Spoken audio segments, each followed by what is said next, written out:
श्री राधे राधे कृष्णा कृष्णा। देवहूति के साथ करदम प्रजापति का विवाह। मैत्रेय जी कहते हैं विदुर जी, इस प्रकार जब करदम जी ने मनु जी के संपूर्ण गुणों और कर्मों की श्रेष्ठता का वर्णन किया तो उन्होंने उन निवृत्ति परायण मुनि से कुछ सकुचाकर कहा। मुनि जी ने कहा, मुने वेद मूर्ति भगवान ब्रह्मा ने अपने वेदमय विग्रह की रक्षा के लिए तप विद्या और योग से संपन्न तथा विषयों में अनासक्त आप ब्राह्मणों को अपने मुख से प्रकट किया है। और फिर उन सहस्त्र चरणों वाले विराट पुरुष ने आप लोगों की रक्षा के लिए ही अपनी सहस्त्रों भुजाओं से हम क्षत्रियों को उत्पन्न किया है। इस प्रकार ब्राह्मण उनके हृदय और क्षत्रिय शरीर कहलाते हैं। अतः एक ही शरीर से संबंध होने के कारण अपनी अपनी और एक दूसरे की रक्षा करने वाले उन ब्राह्मण और क्षत्रियों की वास्तव में श्री हरि ही रक्षा करते हैं, जो समस्त कार्य कारण रूप होकर भी वास्तव में निर्विकार है। आपके दर्शन मात्र से ही मेरे सारे संदेह दूर हो गए, क्योंकि आपने मेरी प्रशंसा के मिश्र से स्वयं ही प्रजापालन की इच्छा वाले राजा के धर्मों का बड़े प्रेम से निरूपण किया है। आपका दर्शन अजितेंद्रिय पुरुषों को बहुत दुर्लभ है। मेरा बड़ा भाग है जो मुझे आपका दर्शन हुआ और मैं आपके चरणों की मंगलमयी रज अपने सिर पर चढ़ा सका। मेरे भाग्योदय से ही आपने मुझे राजधर्मों की शिक्षा देकर मुझ पर महान अनुग्रह किया है और मैंने भी शुभ प्राप्त का उदय होने ही आपकी पवित्र वाणी कान खोलकर सुनी है। मुने इस कन्या के स्नेहवश मेरा चित्त बहुत चिंताग्रस्त हो रहा है। अतः मुझ दिन की यह प्रार्थना आप कृपा पूर्वक सुने। और यह मेरी कन्या जी प्रियव्रत और उत्तान पाद की बहन है। अवस्थाशील और गुण आदि में अपने योग पति को पाने की इच्छा रखती है। जब से इसने नारद जी के मुख से आपके शील विद्या रूप आयु और गुणों का वर्णन सुना है, तभी से यह आपको अपना पति बनाने का निश्चय कर चुकी है। द्विजवर मैं ही बड़ी श्रद्धा से आपको यह कन्या समर्पित करता हूँ, आप इसे स्वीकार कीजिए।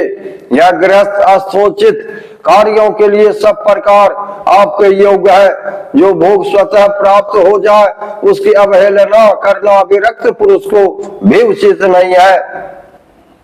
फिर विषयासक्त की तो बात ही क्या है। जो पुरुष स्वयं प्राप्त हुए भोग का निराधार कर फिर किसी पर कृपण के आगे हाथ पसारता है, उसका बहुत फैला हुआ यश भी नष्ट हो जाता है और दूसरों के तिरस्कार से मान भंग भी होता है। विद्वान, मैंने सुना है आप विवाह करने के लिए उद्यत है। आपका ब्रह्मचर्य एक सीमा तक है, आप नैष्ठिक ब्रह्मचारी तो है नहीं, इसलिए अब आप इस कन्या को स्वीकार कीजिए। मैं इसे आपको अर्पित करता हूँ। श्री करदम मुनि ने कहा, ठीक है, मैं विवाह करना चाहता हूँ और आपकी कन्या अभी किसी के साथ वाग्दान नहीं हुआ है, इसलिए हम दोनों को सर्वश्रेष्ठ ब्रह्म विधि से विवाह होना उचित ही होगा। राजन, वेदोक्त विवाह विधि में प्रसिद्ध जो ग्रंथानी नामी थे इत्यादि मंत्रों में बताया हुआ काम शतानोत्पादन रूप मनोरथ है, वह आपकी इस कन्या के साथ हमारा संबंध होने से सफल होगा। भला जो अपनी अंग कांति से आभूषणाधिक शोभा को भी तिरस्कृत कर रही है, आपकी उस कन्या का कौन आदर न करेगा। एक बार यह अपने महल की छत पर गेंद खेल रही थी। गेंद के पीछे इधर उधर दौड़ने के कारण इसका नेत्र चंचल हो रहे थे तथा पैरों के पायजेब मधुर झनकार करते जाते थे। उस समय से देखकर विश्वा वसु गंधर्व मोहवश अचेत होकर अपने विमानों से गिर पड़ा था। वही इस समय यहाँ स्वयं आकर प्रार्थना कर रही है। ऐसी अवस्था में कौन समझदार पुरुष इसे स्वीकार न करेगा। यह तो साक्षात आप महाराज श्री स्वयंभू मनु की दुलारी कन्या और उत्तानपाद की प्यारी बहन है तथा यह रमणियों में रत्न के समान है। जिन लोगों ने कभी श्री लक्ष्मी जी के चरणों की उपासना नहीं की है उन्हें तो इसका दर्शन भी नहीं हो सकता। अतः मैं आपकी स्वात्विक कन्या को अवश्य स्वीकार करूंगा, किंतु एक शर्त के साथ, जब तक इसके संतान न हो जाएगी तब तक मैं गृहस्थ धर्मानुसार इसके साथ रहूंगा। उसके बाद भगवान के बताए हुए संन्यास प्रधान हिंसा रहित साम दामादि धर्मों को ही अधिक महत्व दूंगा, जिनसे इस विचित्र जगत की उत्पत्ति हुई है, जिनमें यह लीन हो जाता है और जिनके आश्रय से यह स्थित है। मुझे तो वे प्रजापतियों के भी पति भगवान श्री अनंत ही सबसे अधिक मान्य है। मैत्रेय जी कहते हैं, प्रचंड धनुर्धर विदुर कर्दम जी केवल इतना ही कह सके, फिर वे हृदय में भगवान कमलाभ का ध्यान करते हुए मौन हो गए।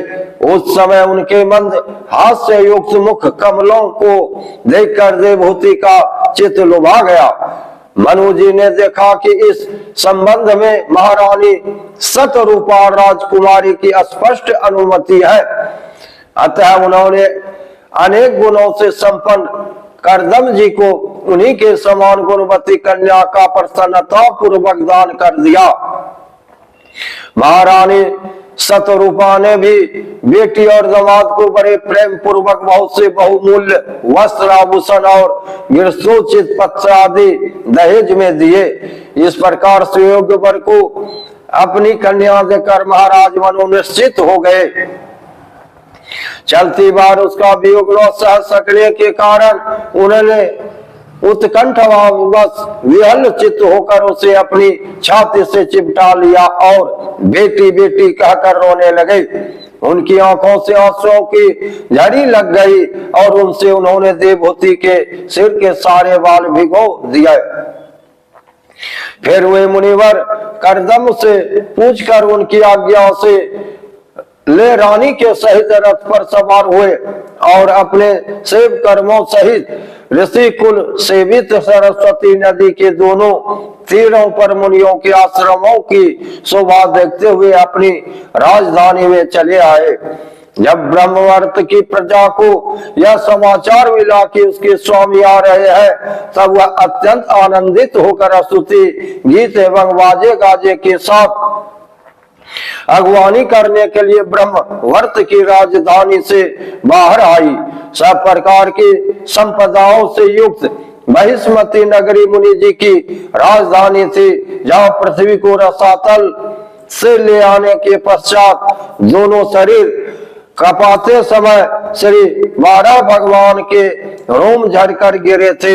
वे रोम ही निरंतर हरे भरे रहने वाले कुश और काश हुए, जिनके द्वारा मुनियों ने यज्ञ में विघ्न डालने वाला दैत्यों का तिरस्कार कर भगवान यज्ञ पुरुष की यज्ञों द्वारा आराधना की है।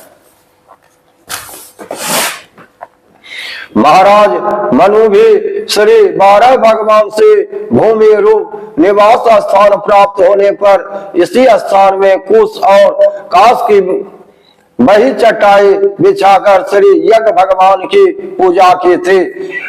जिस ब्रह्मस्मति पुरी में मुनि जी निवास करते हैं, उसमें पहुंचकर उन्होंने अपने त्रिताप नासक भवन में प्रवेश किया।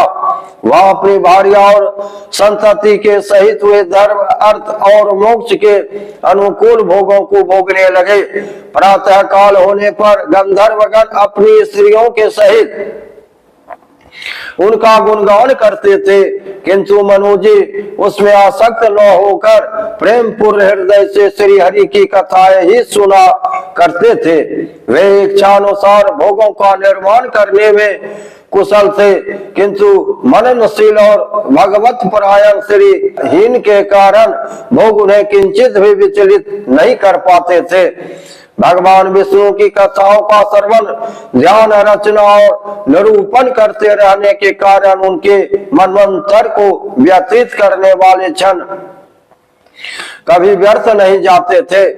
इस प्रकार अपनी जागृत आदि तीनों अवस्थाओं अथवा तीनों गुणों को अभिभूत करके उन्होंने भगवान वासुदेव के कथा प्रसंग में अपने मनवंतर के 71 चतुर्युग पूरे कर दिए।